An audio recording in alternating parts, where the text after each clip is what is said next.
સંસ્કાર વિદ્યાલય દ્વારકા। મારો અભ્યાસ 7મું ધોરણ। મારું નામ કેપ્રિસ દલુભા।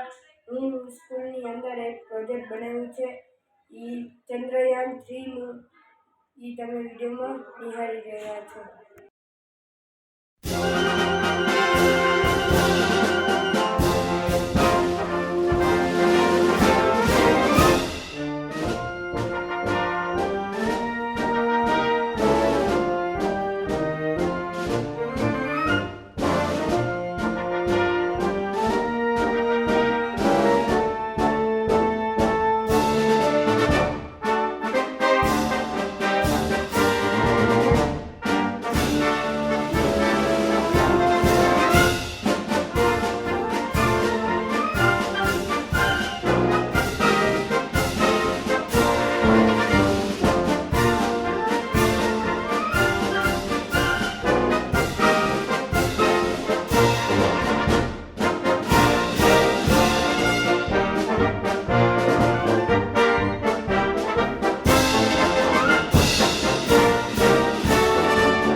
तेरे लिए 100 दर्द सहे, महफूज रहे तेरी आन सदा।